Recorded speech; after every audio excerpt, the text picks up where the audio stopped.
Welcome back, guys. My name is Patrick, and this is the Oilers Rundown. Have a few news items to go over with you guys, so let's get started. The following breakdown comes from the Edmonton Oilers media release. The Oilers have signed forward Noah Philp from the University of Alberta Golden Bears to a one-year contract beginning with the 2022-2023 season.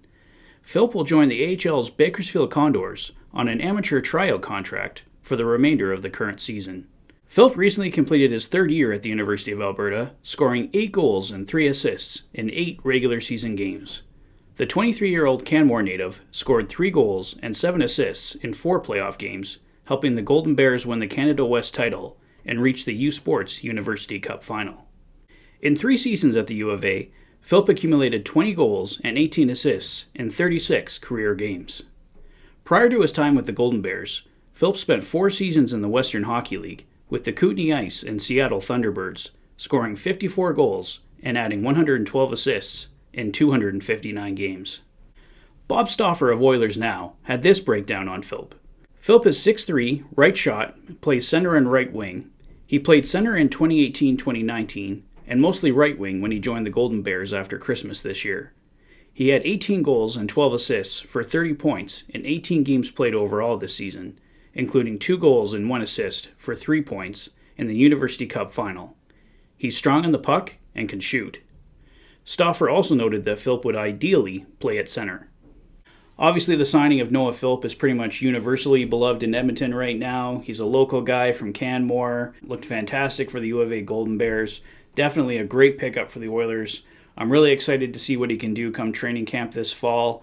As I said last night, he's most likely headed to Bakersfield after training camp, but you never know, he could come in and impress, and the Oilers are going to be right tight to the salary cap, so if they could get a guy that can come in really cheap, give them effective minutes, it could be a real benefit to the Oilers, so there is always that outside chance that he comes in and possibly earns a roster spot this fall.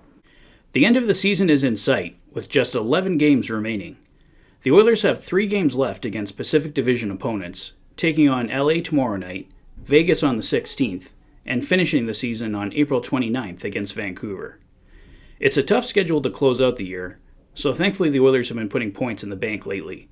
The Oilers have been dominant at home, enjoying a 9-game home winning streak. So with 6 of their final 10 games at home, hopefully it can give the Oilers an advantage. It's being reported that the current cutoff line for points to make the playoffs is 97 for the Western Conference.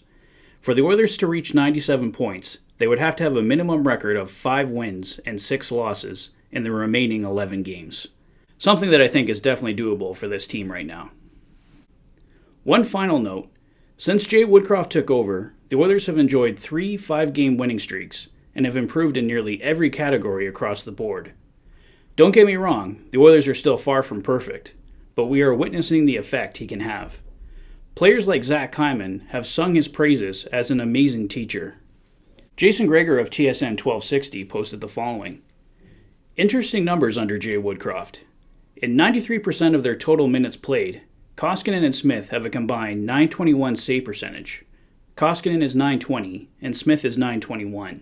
2 poor games against Minnesota and Calgary, 8 goals against each for Smith and Koskinen, really alter save percentage down to .908 and .906. Can you imagine how much better the Oilers would look if Woodcroft had a full training camp to work with him and fully implement his systems? I don't care how the rest of the season goes. The Oilers have found their coach of the future. Ken Holland needs to get Jay Woodcroft locked into a contract and Dave Manson with him. I was hoping to give you guys an update on Leon Draisaitl and Mike Smith, but I haven't seen anything released on them today, so it looks like we will have to wait until tomorrow's morning skate. Well, that's all for me for today, guys. Let me know your thoughts on everything in the comment section below. If this is your first visit to the channel and you like what you see, please consider liking and subscribing for all the latest Oilers content. You've been watching the Oilers Fanatic. Thanks for being a fan.